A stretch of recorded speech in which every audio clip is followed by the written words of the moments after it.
Welcome back to the Wall Street Podcast. Today we're embarking on a deep dive into the BofA Securities Research Report on Roborock technology. It was released on August 18th, 2025. Yes, it's quite a comprehensive report. It really gets into Roborock's Q2 performance, their revised financial outlook, and crucially, it reaffirms a buy rating, but actually increases the price objective. Exactly. So our mission here is to pull out those key insights and, what they mean for you. Agreed. We'll break down that Q2 snapshot, look at their strategic moves products, supply chain, and why BofA remains positive. Okay, so let's jump into those Q2 numbers. Roborock's revenue saw, a really remarkable 74% year-over-year growth. That reached 4.475 billion renminbi, which actually beat BofA's own estimates by 5%. That's strong top-line growth, but the net profit tells a slightly different story. It declined 43% year-over-year, landing at 411 million renminbi. Right, and while that missed BofA's specific target by about 10%, it did manage to beat the broader street consensus by 15%. So a bit of a mixed bag there. Definitely. And digging into those pressures, the gross profit margin GPM dipped to 43.9% in Q2. The report attributes this mainly to higher than expected tariff costs, particularly coming out of China. But they've been proactive on that front, haven't they? They have, and this is key. By the end of Q2, they'd migrated all capacity for U.S.-bound products from China to Vietnam. So the expectation is this should really lessen the tariff burden in the second half of the year. Okay, that makes sense. Still, the operating profit margin saw a sequential decline, down 2 points to 4%. Correct. Those costs, even with the shift underway, still impacted the quarter. Right, let's zoom in a bit. Product by product, what's driving things?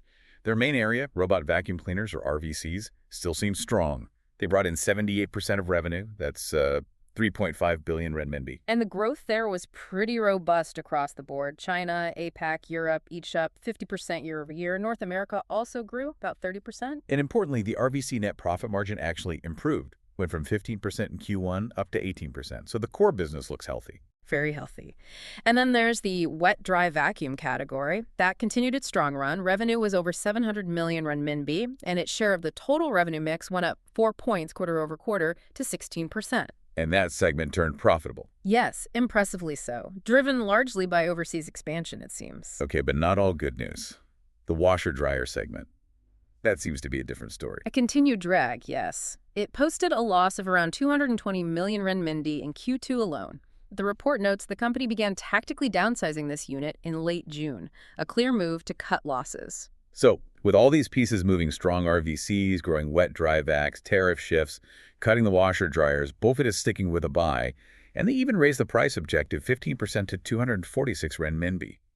What's underpinning that confidence? Well, BofA is looking ahead. They anticipate several improvements kicking in. First, the lessened tariff impact from the Vietnam production. Second, narrowing losses from that downsized washer-dryer unit. Third, the impact of some sales channel restructuring they did in Europe should diminish.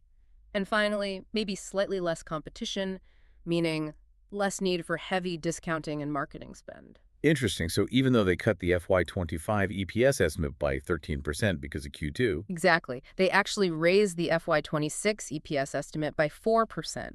They see better growth prospects coming from new categories later on. Let's talk about that Vietnam shift again.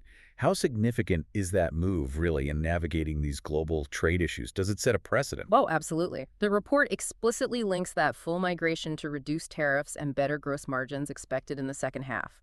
It's a critical strategy for handling these, geopolitical economic shifts. It strongly suggests other consumer electronics firms might need similar resilience plans. Makes sense. And this portfolio management, boosting wet-dry vacs, cutting the washer-dryers, what does that signal about their overall strategy for profitability? It signals a really clear focus. The wet-dry vacuum success shows they can diversify effectively, especially overseas. But deciding to downsize the loss-making washer-dryer unit, well, that underscores a very practical approach to enhancing overall profitability. They're not afraid to trim what isn't working. So pulling it all together, despite that FY25 EPS cut, what are the specific factors BofA is highlighting for that higher price target and the buy rating long term? The report points to a few key things. Continued strong market share gains in their core RVC business, the rapid growth we just talked about in wet-dry vacuums, and importantly, they anticipate the launch of a new product, a robotic lawnmower, by the end of 2025. That's seen as another growth catalyst. A robotic lawnmower, interesting. Right, so BofA's valuation, based on a 21 times PE multiple, reflects confidence in this pipeline and their execution moving forward. So For you listening, watching a company like Roborock navigate these waters is quite telling. Their strategic adjustments, moving supply chains to handle tariffs, optimizing product lines for profit, it directly impacts the kind of smart home tech that reaches the market, how advanced it is, and potentially its cost. It really does. And considering Roborock's pivot here, focusing so intently on tariff mitigation and portfolio efficiency, what does this tell us about the future? About global manufacturing trends and maybe more localized supply chains emerging in consumer tech overall? It's a fascinating question to ponder.